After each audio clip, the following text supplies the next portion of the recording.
आज जो चीज हम पढ़ने जा रहे हैं वो है आपके पास difference between heat capacity and specific heat capacity. सबसे पहले बात करते हैं कि हीट क्या होती है। तो हीट बेसिकली एक फॉर्म ऑफ एनर्जी है जो कि फ्लो करती है from hot body to cold body. अब कोई चीज कितनी गर्म है या कितनी ठंडी है ये असल में हम उसके टेम्परेचर से बता सकते हैं। तो टेम्परेचर बेसिकली क्या है कि ये मेजर ऑफ हॉटनेस या फिर कोल्डनेस है किसी ऑब्जेक्ट की, कि वो कितना ठंडा है या कितना गर्म है। हीट आपके पास तब ही फ्लो करेगी जब दो बॉडीज या दो ऑब्जेक्ट के बीच कुछ टेम्परेचर डिफरेंस होगा। जैसे कि यहाँ पर इस तस्वीर में एक ये ब्लॉक है मेरे पास जिसको डब्बा समझ लें और एक ये डब्बा है। तो ये जो डब्बा है ये गर्म डब्बा है और ये ठंडा डब्बा है। आप क्या करते हैं कि इन दोनों को कांटेक्ट में ले आते हैं, यानी मिला लेते हैं किसी तरीके से। जैसे कि यहाँ पर एक पाइप के थ्रू समझ लें। तो होगा क्या कि जो हीट है वो फ्लो करेगी from hot body to the cold body. अगर दोनों के बीच में किसी किस्म का कोई टेम्परेचर डिफरेंस नहीं होगा तो हीट फ्लो नहीं करेगी। हीट तभी फ्लो करेगी जब एक चीज का टेम्परेचर ज्यादा हो और एक चीज का टेम्परेचर कम हो। और दोनों जिस्मों को या दोनों ऑब्जेक्ट्स को आप आपस में जब मिला देंगे किसी भी चीज के थ्रू तो वो क्या करेंगी कि हीट फ्लो करेगी। फिर अब बात करते हैं कि heat capacity and specific heat capacity की। तो हीट कैपेसिटी को बेसिकली हम यूं डिफाइन करते हैं कि amount of heat required to raise the temperature of a substance by 1 kelvin. यानी कि अगर मेरे पास ये एक कॉपर की सब्सटेंस है, Cu हम कॉपर का जो है ना वो सिंबल है, और आप इसका टेम्परेचर 1 केल्विन से बढ़ाना चाहते हैं, तो उस 1 केल्विन को टेम्परेचर को बढ़ाने के लिए जितनी आप हीट देंगे या चाहिए होगी इसका 1 केल्विन टेम्परेचर बढ़ जाए, उसी को हम हीट कैपेसिटी कहते हैं। अब आप कंसीडर करें कि ये जो कॉपर का रॉड है या कॉपर का मटेरियल है, इसका जो इनिशियल टेम्परेचर है वो क्या है, Ti, कैपिटल T टेम्परेचर के लिए यूज होता है। अब मैं क्या करता हूं कि इस कॉपर के रॉड को हीट करता हूं, और हीट करने की वजह से इसका जो टेम्परेचर है अब वो Ti नहीं रहेगा बल्कि चेंज होकर Tf हो जाता है। और Tf क्या है, फाइनल टेम्परेचर।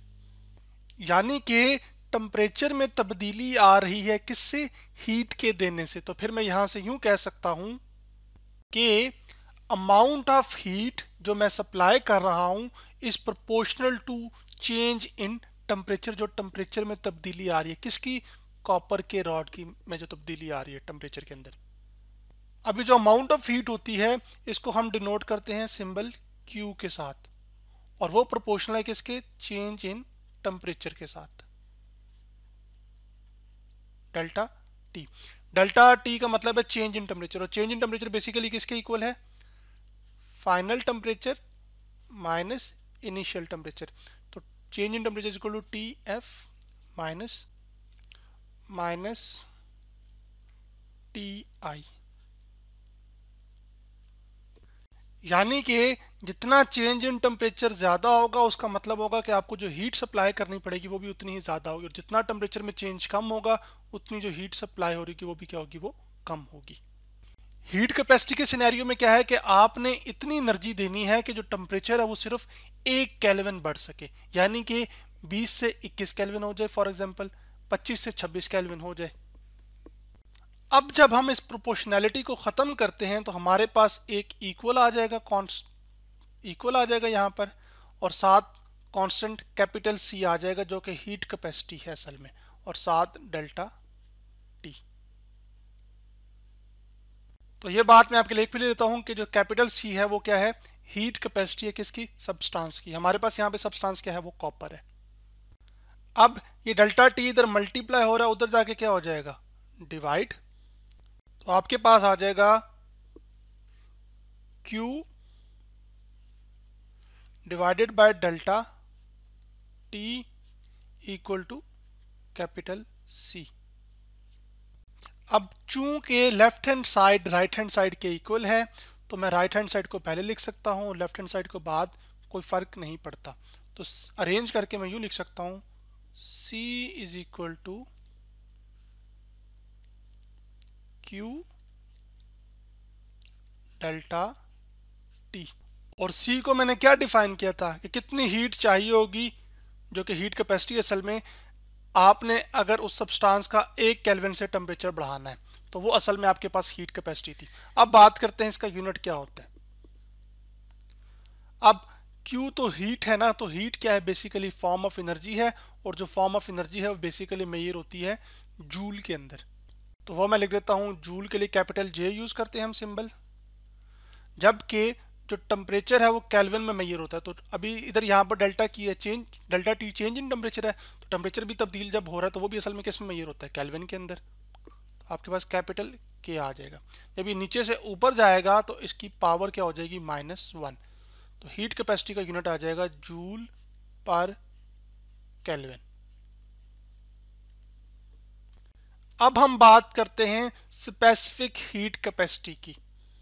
तो स्पेसिफिक हीट कैपेसिटी को हम यूं डिफाइन करते हैं, the amount of heat required to raise the temperature of a substance of 1 kilogram of a substance by 1 kelvin. यानी कि 1 किलोग्राम की अगर मेरे पास कोई सब्सटेंस हो, जैसे कि ये वाली, अगर इसका मैस 1 किलोग्राम हो और 1 किलोग्राम के मैस को का जो टेम्परेचर है वो मैंने 1 केल्विन से बढ़ाना है, तो 1 केल्विन से टेम्परेचर बढ़ाने के लिए 1 किलोग्राम का जो मैस है उसके लिए जो हीट चाहिए होगी वही असल में स्पेसिफिक हीट कैपेसिटी है। अब आप कंसिडर करें कि एक मेरे पास ये एल्युमिनियम का मटेरियल है और एक ये कॉपर का मटेरियल है, और दोनों के मैं मैसेज कहता हूं कि क्या है, वो सेम है। इसका मैस भी m है जो कि 1 kg, मान लें 2 kg, आपकी अपनी चॉइस है, मैं भी जनरल चल रहा हूँ, और इसका मैस भी क्या है, वो m है, और दोनों के मैसेज क्या है, सेम है। आप क्या करते हैं कि दोनों को हीट करते हैं सेम तरीके से, मतलब कि सेम हीट सप्लाई करते हैं, इसको भी और इसको भी। ये जो दूसरा आपके पास है, ये जो एल्युमिनियम का रॉड है, सेम मैसेज हैं दोनों के, और आपने सेम हीट सप्लाई की। लेकिन आप ये ऑब्जर्व करेंगे कि जो कॉपर का रॉड होगा ना, ये ज्यादा जल्दी अपना टेम्परेचर तब्दील कर लेगा for the same amount of heat जो इसको मिली होगी, जो कि एल्युमिनियम का रॉड होगा उसका टेम्परेचर में जो तब्दीली है वो इतनी ज्यादा नहीं आई होगी।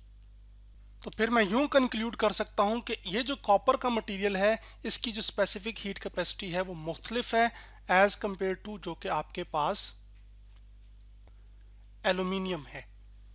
क्यों? क्योंकि आप दोनों को सेम हीट सप्लाई कर रहे हैं, दोनों का सेम मैस ले रहे हैं, लेकिन इसका जो टेम्परेचर है वो ज़्यादा तब्दील हो रहा है जबकि इसका टेम्परेचर कम तब्दील हो रहा है। तो जो स्पेसिफिक हीट कैपेसिटी है फिर उसको हम यूं डिफाइन कर सकते हैं, C जो कि स्मॉल c है यहाँ पर स्पेसिफिक हीट कैपेसिटी के लिए, वो इक्वल है आपके पास कितनी आपने अमाउंट ऑफ हीट सप्लाई की जो कि Q है, किसको, पर यूनिट मैस को, जो कि कितना भी हम मान रहे हैं कि 1 kg है जनरल, और टेम्परेचर में क्या तब्दीली आनी चाहिए, वो डेल्टा जो T चेंज आया होगा। तो ये आपके पास स्पेसिफिक हीट कैपेसिटी का रिलेशन है। अब अगर आप गौर से देखें तो ये Q/T आपने पहले भी कहीं देखा है, कहीं क्या देखा मैंने अभी शुरू में जो है ना, वो ये वाली जो चीज़ है आपके पास, ये वाली जो चीज़ है ये अभी आप देख के आए हैं कि ये हीट कैपेसिटी के इक्वल होती है। यहाँ पर जो मैंने ड्राइव किया था C = Q/ΔT, मतलब कि कैपिटल C यहाँ पर। तो मैं क्या करूँगा कि यहाँ पर आपके पास Q/ΔT की जगह पुट कर दूंगा कैपिटल C। तो जो स्पेसिफिक हीट कैपेसिटी है बेसिकली वो इक्वल है heat capacity per unit mass के। तो ये रिलेशन है असल में heat capacity, specific heat capacity और हीट कैपेसिटी के बीच। अब बात करते हैं कि इसका जो यूनिट है वो क्या है स्पेसिफिक हीट कैपेसिटी का। तो आप ये जानते हैं कि जो हीट Q जो हीट है वो असल में आपके पास एनर्जी होती है, और एनर्जी का यूनिट क्या होता है, जूल। तो ये जूल आ जाएगा डिवाइडेड बाय आपके पास मैस का यूनिट क्या होता है, किलोग्राम। टेम्परेचर का यूनिट क्या होता है, केल्विन, जो चेंज इन टेम्परेचर है।